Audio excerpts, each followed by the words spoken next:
मखदूम अशरफ जहांगीर सिमनानी जब जौनपुर की सरजमीन पर अपना क़याम करते हैं तो वहां के कुछ लोगों ने ये सोचा, लाओ इस फकीर की देखते हैं, इस फकीर की पहुंच कहां तक है, इस फकीर को कितना इल्म है, इस फकीर को देखते हैं कुछ मालूम है कि नहीं है।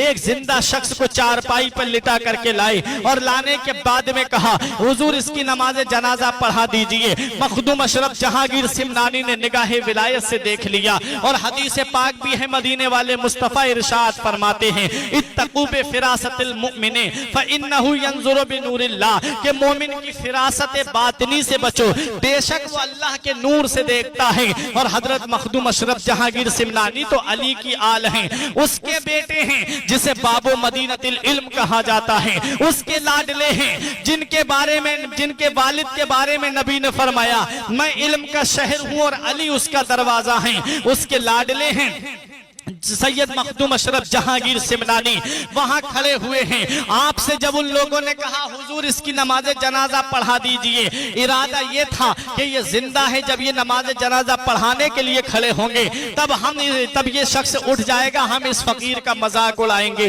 हम इस फकीर की हंसी बनाएंगे। जरा संभल के फकीरों पे तबसरा करना, जरा संभल के फकीरों पे तबसरा करना। ये लोग पानी भी सूखी नदी से लेते हैं। अल्लाह वालों के मकाम और मर्तबे को तुम क्या जानो, अल्लाह वालों की शान को तुम क्या जानो, अल्लाह वालों के मर्तबे को तुम क्या जानो। नबी फरमाते हैं, मोमिन की फिरासत बातिनी से बचो, वो अल्लाह के नूर से देखता है। और मखदूम अशरफ जहांगीर सिमनानी ने नूरे विलायत से देख लिया कि ये शख्स जिंदा है। आपने पहले टालने की कोशिश की, जब उन लोगों ने ज्यादा इसरार किया, फरमाया पढ़ा देता हूं, जिम्मेदार तुम होगे। उन्होंने कहा, हुजूर आप पढ़ा दीजिए। जब आप नमाज जनाजा पढ़ाने के लिए खड़े हुए, जब आपने पहली तकबीर कही, लोग समझ रहे थे कि ये अब उठेगा। जब आपने दूसरी तकबीर कही, लोग समझे कि ये अब उठ करके भागेगा, हम इस फकीर का मजाक उड़ाएंगे।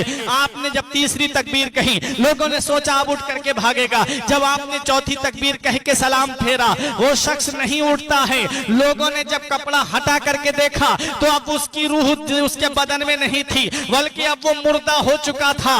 ये जहां मखदूम अशरफ जहांगीर सिमनानी है, जहांगीर भी है और जहांगीर भी हैं। अल्लाह अकबर। लोग कदमों पे गिर गए, माफी मांगने लगे, हुजूर हमसे गलती हो गई, माफ कर दीजिए। मखदूम अशरफ जहांगीर सिमनानी ने उनको माफ कर दिया। ये अल्लाह के वली हैं, अल्लाह के नेक बंदे हैं, अल्लाह के बरगुजीदा बंदे हैं। जौनपुर का राजा आपके पास में आता है, आने के बाद में आपकी कदम बोसी करता है, कहता है, हुजूर मैं तो मुरीद हो गया हूं, लेकिन ये दोनों मेरे शहजादे हैं, एक का नाम हसन है, एक का नाम हुसैन है, इन्हें अपनी गुलामी में आप कबूल फरमा ले, इन्हें आप अपना मुरीद कर लें। सैयद मखदूम अशरफ जहांगीर सिमनानी ने उसको, उन दोनों बच्चों को मुरीद किया।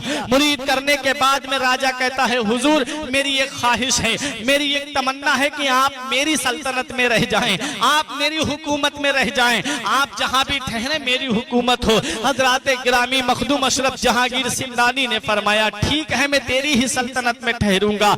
आओ जरा देखो, किछौछा शरीफ से लेकर के इधर दिल्ली का एरिया जो आता था, ये फिरोज शाह तुगलक का एरिया लगता था। और किछौछा शरीफ से उधर चले जाइए आप, जौनपुर बिहार, बंगाल, उड़ीसा का कुछ हिस्सा और उधर बांग्लादेश का हिस्सा, ये मशरिकी इलाका कहलाता था। और यहाँ जौनपुर का राजा हुकूमत करता था। अल्लाह अकबर। आपने फरमाया मैं तेरी ही सल्तनत में रहूंगा। किछौछा शरीफ मेन सरहद पर है, किछौछा शरीफ से पीछे को इधर दिल्ली का एरिया शुरू होता था, फिरोज शाह तुगलक का एरिया शुरू होता है। और मखदूम अशरफ सिमनानी